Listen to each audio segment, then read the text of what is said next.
Olá, sejam bem-vindos a mais uma videoaula sobre imunologia. Essa aula foi feita para estudantes da área da saúde, mas ela pode ser utilizada por qualquer pessoa como fonte de conhecimento. Meu nome é Leida Calegari, bióloga, doutora em ciências, professora de imunologia da UFVJM. Bom, agora você vai aprender um pouquinho sobre as propriedades gerais das respostas imunológicas. Serão 2 vídeos para abordar esse assunto que é extenso, né? A primeira aula vai tratar então da imunidade natural e a segunda sobre imunidade adquirida. Nesses 2 vídeos você vai aprender a diferença entre imunidade natural, que também é chamada de imunidade inata, e imunidade adquirida, que também é chamada de adaptativa.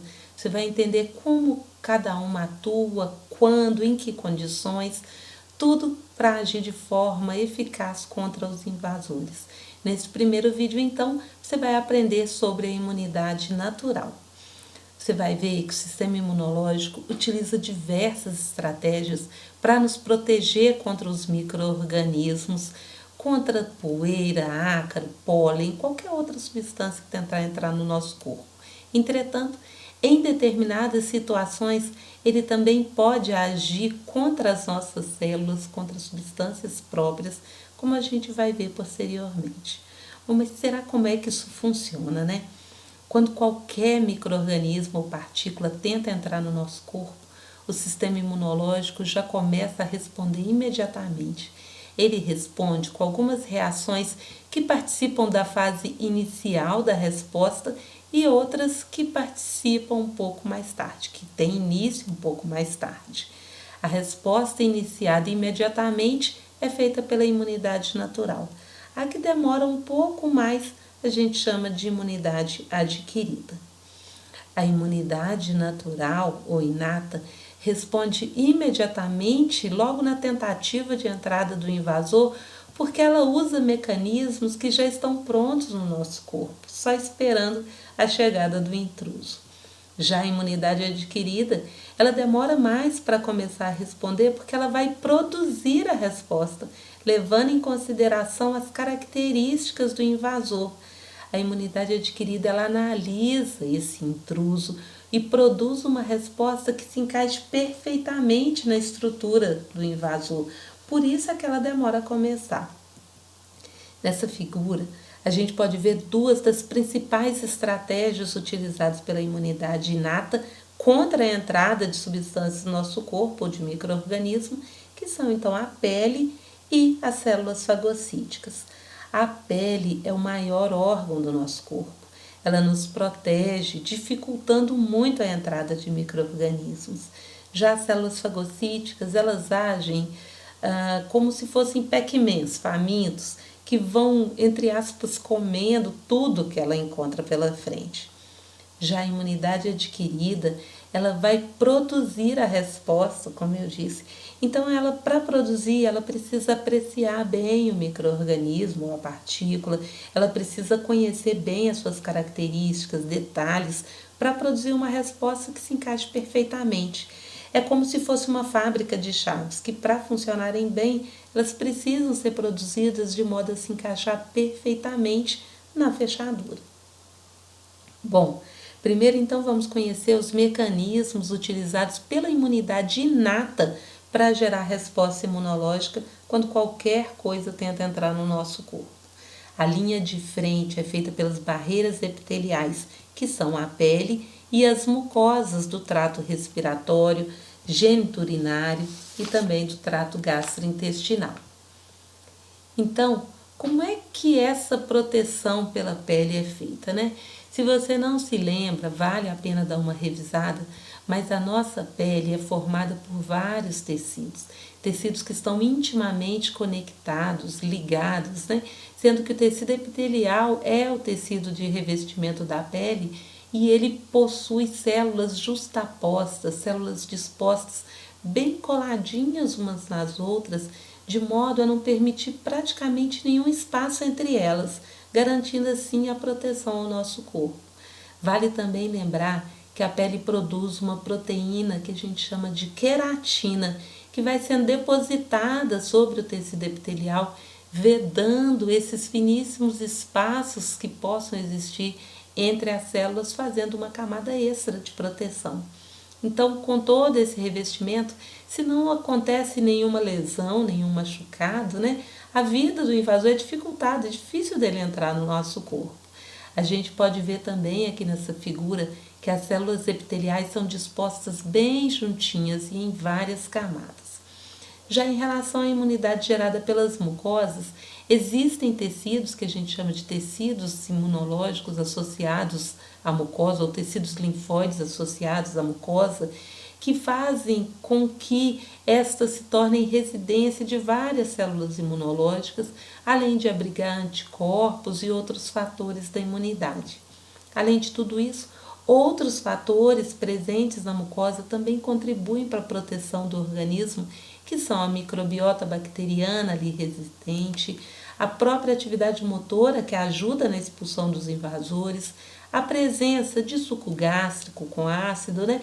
Sais biliares, muco, cílios, que tornam esse local bastante difícil para a permanência e sobrevivência do micro-organismo, além do glicocálix, lactoferrina, lactoperoxidase, dentre outros.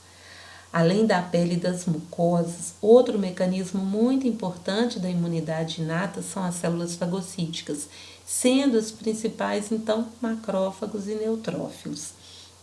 Os fagócitos, gente, eles são células especializadas em internalizar, matar, além de que liberam citocinas e induzem reparo dos tecidos que foram lesados. Prestem atenção nessas células, elas são muito importantes, nós vamos falar muito delas. Outro mecanismo, célula dendrítica, né? Por causa da sua localização e morfologia, essas células detectam o invasor, internalizam, transportam pequenos pedaços de proteína desse invasor até locais onde tem célula da imunidade adquirida. Nós vamos falar mais dessas células depois, mas elas são muito importantes porque elas constituem um elo, né, de integração entre a imunidade natural e a imunidade adquirida, que é fundamental para o funcionamento do sistema imunológico. Outro mecanismo são as células matadoras naturais, ou natural killers, ou simplesmente células NK. Estas células são grandes linfócitos, diferentes de linfócitos T e B, com funções importantes no combate a vírus e bactérias intracelulares, micro-organismos, né, que vivem dentro das nossas células. Elas têm esse nome por causa da sua capacidade de matar sem a necessidade de fazer expansão clonal e diferenciação, como acontece com os linfócitos. Os receptores e o modo de regulação dessas células NK é um caso à parte, a gente vai ter que ver em outro vídeo. Os linfócitos T e B de especificidade limitada constituem outra estratégia utilizada pela imunidade inata. Nós vamos ver depois que linfócito T e B são células típicas da imunidade adquirida, mas alguns deles têm especificidade pequena e atuam na imunidade inata. Outro recurso são os mastócitos, né? Essas são células cheias de grânulos que possuem mediadores inflamatórios que provocam aumento da permeabilidade dos vasos sanguíneos, vasodilatação, podem matar bactérias por fagocitose. Até pouco tempo atrás não se sabia que mastócito era capaz de fazer fagocitose. Pode inativar toxinas, além de sintetizar e secretar prostaglandinas e citocinas, né? Os mastócitos, eles estão muito relacionados com processos inflamatórios agudos, a gente vai falar disso posteriormente. Outra estratégia são os anticorpos naturais, também de especificidade pequena, limitada, diferente do que ocorre na imunidade adquirida. Esses anticorpos da imunidade inata já estão prontos no nosso corpo, só esperando a entrada do micro-organismo ou substância para agir contra eles. Por isso, como já estão prontos, não são muito específicos, né? A maioria desses anticorpos naturais são de uma classe que a gente chama de IgM e agem contra lipídios, contra carboidratos, diferente dos anticorpos da imunidade adquirida, que a gente vai ver que eles se ligam a proteínas. O sistema do complemento é um outro Uma outra estratégia utilizada pela imunidade inata, né, constitui-se como um conjunto de proteínas séricas que atuam de forma muito coordenada e levam à morte do micro-organismo, mas também à atração de outras células do sistema imunológico para ajudar nessa eliminação. Aqui é importante também a gente citar que existem 3 maneiras diferentes de ativar o sistema do complemento. 2 delas fazem parte da imunidade inata, que é a via alternativa e a via da lectina ligadora de Manose, e a terceira via, que a gente chama de via clássica, na verdade faz parte da imunidade adquirida. A resposta inflamatória, outra estratégia, né, ou inflamação, ela representa a principal forma pela qual a imunidade inata lida com as infecções e com as lesões dos tecidos. A inflamação, na verdade, ela é um processo que gera acúmulo de leucócitos, né, acúmulo de proteínas plasmáticas e também de fluidos derivados do sangue no local onde está o micro-organismo. Por fim, a resposta antiviral, que é uma resposta gerada pela imunidade inata para combater as infecções por vírus. A partir da indução da expressão de uma citocina que a gente chama de interferon do tipo 1, a imunidade inata contribui para inibir a replicação do vírus, controlando então a infecção. Fui mostrando, gente, cada estratégia de uma vez, né, de forma individual, para vocês terem uma noção do todo, né? Mas é importante saber que essas estratégias elas atuam conjuntamente, né, para tentar evitar a disseminação do micro-organismo. Então, resumindo, a imunidade inata é a primeira linha de defesa do sistema imunológico contra o invasor, mas para agir rapidamente, a especificidade da resposta acaba sendo comprometida. Ou seja, a imunidade natural ela prioriza agir rapidamente, mas para isso acaba agindo com baixa especificidade. Existe uma linha muito tênue. A chance de adoecimento é real caso o micro-organismo entre e se dissemine pelo nosso corpo. E é por isso que o sistema imune prefere agir, né, logo de cara, num primeiro momento, de forma rápida, mesmo que de forma grosseira. Como defesa inicial, então, a imunidade inata ela é muito efetiva. Entretanto, alguns patógenos, com a evolução, eles podem se tornar resistentes à imunidade inata, às estratégias da imunidade inata, e aí eles podem passar a conseguir penetrar no nosso corpo com mais facilidade. Portanto, para conseguir eliminar esses patógenos, é necessária a utilização de uma ação mais elaborada, mais específica, né, produzida com base nas características do micro-organismo. A boa notícia é que isso é possível, né, por meio da imunidade adquirida, que gera a resposta atacando diretamente o micro-organismo com alta especificidade. Bom, nós vamos parando por aqui.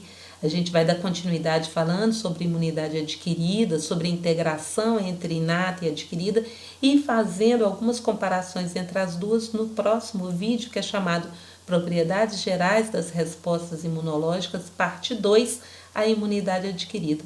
Não deixe de assistir. Eu deixo aqui a lista de materiais utilizados para preparo dessa aula.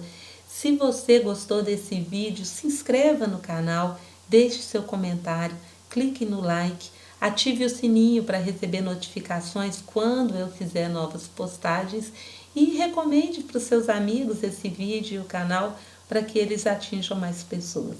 Siga o FVJM nas redes sociais. Foi um grande prazer e muito obrigada.